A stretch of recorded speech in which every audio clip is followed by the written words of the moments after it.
When working with students that are differently abled, it's very important to make sure we are taking into consideration all different adaptations to better ensure their success within our class.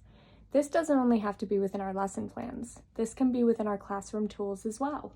Today we're going to talk about some adaptive tools, some adaptive technology, and additional adaptive ideas to take your classroom to the next level. The first tool that we'll be discussing today is a common paint dabber. For many people, this is a great tool to use when applying any type of medium with a liquid consistency. For those that might have a decreased gripping strength, it might pose some problems. That's why today we'll be combining this paint dabber with a tennis ball to create a tool that is useful for all students. All you have to do is make a small hole inside of your tennis ball, and then we take the dabber and insert it inside. Now we've created a tool that works really nicely for students that need a little bit extra to hold on to. This is nice and secure and can be used with all types of mediums. Now we're going to talk about how to adapt a paintbrush in that same manner, and all we need to use is a foam hair roller. We're going to insert the hair roller all the way down the paintbrush. This might take you a minute. Once that hair roller is inserted, we're just going to spread it out a little bit.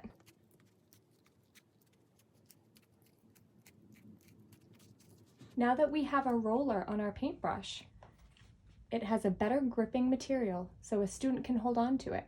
This technique can be applied to pens, pencils, colored pencils, or any other tool. For this next modification, I have an example of a printed self-reflection rubric that I commonly use with my art students. As you can see, the text on this rubric is very small. It might be difficult for a student that is visually impaired to read and participate along with the rest of the class. The easiest and best option to implement with this modification is a printout with enlarged text. This makes it so a student that is visually impaired but still has some light perception can follow along and go right with the other students as they complete their self-reflection. For this next portion, we're going to talk about things that you can do in your classroom that only take a moment but make a huge impact for those that might be differently abled. For this image, you can see that it's a printed representation of American Gothic. Students can look at this image and describe the picture to us, but for those that are visually impaired, that might be a little bit trickier. A tool that you can use to adapt a simple image is a glue gun. By using a glue gun, you can create raised lines on your image so that a student that is visually impaired can feel what they are seeing. As I've done in this example, you can see that there is glue gun outlining every portion of this image. A student would be able to feel this image and determine where the faces are, what he's holding, and the general setting of the image. An additional tip that I would like to recommend when you're adapting this method to students that might be visually impaired is to use a soft brush after your glue gun outlines have been completed. By using a powder or fine dust and putting this over your glue gun lines, you are then creating a surface that is smooth to the touch. The glue gun, even when it's dry, is a little bit tacky, and you can't glide over the image smoothly. By incorporating a powder or even some chalk dust, it makes a huge difference to be able to glide your fingers over these lines. Now, let's take a minute to jump to my classroom. I want to show you guys a technique that I use when I'm working with a student that might have trouble with mobility and may need a different setup to be successful while completing an art class. As you can see here, the desks in our classroom are quite small and aren't really conducive for those in a wheelchair. At this desk, it's much easier to incorporate someone who might have mobility issues. Be sure that your space works for all students. The last section of accommodations we'll be discussing in this video is adaptive technologies. These technologies we can incorporate into our classroom for students that might need additional help while completing a task.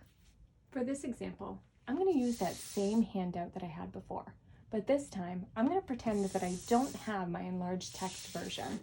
Instead, I'm going to show you an app that all students have that can really help a student that has a visual impairment. Shrewsbury High School has a technology ratio of 1:1.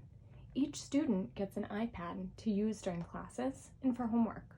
On these iPads, there's also amazing adaptive technologies that we can incorporate into our classrooms.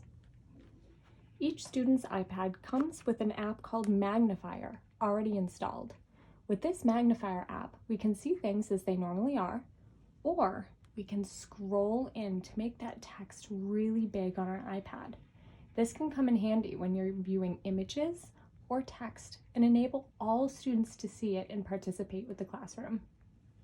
Another amazing app that we have on our student iPads is called Seeing AI. This is an app that reads out loud to you instead of seeing the text that's in front of you. Let's see if we can do an example. Rubric, drawing on gray tone paper, reflective statements A. Describe the strongest part of your B. Did you achieve unity in the work? How did you achieve transparency C? Let's listen to some of the other options that we have provided in the Seeing AI app.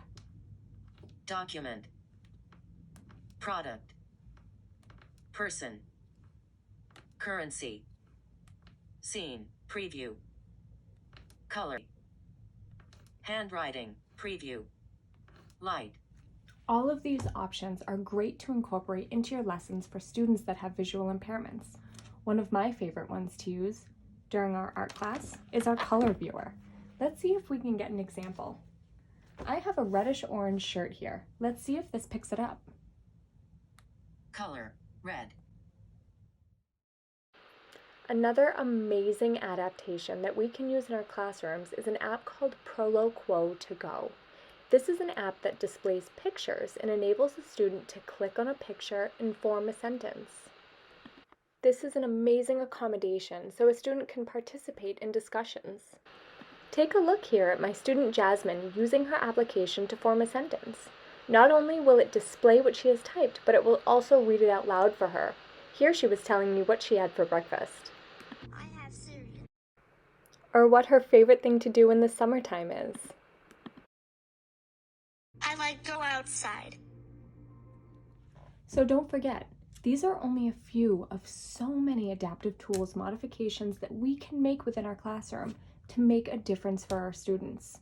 Our main objective is to make our lesson conducive for everyone to enable all students' success.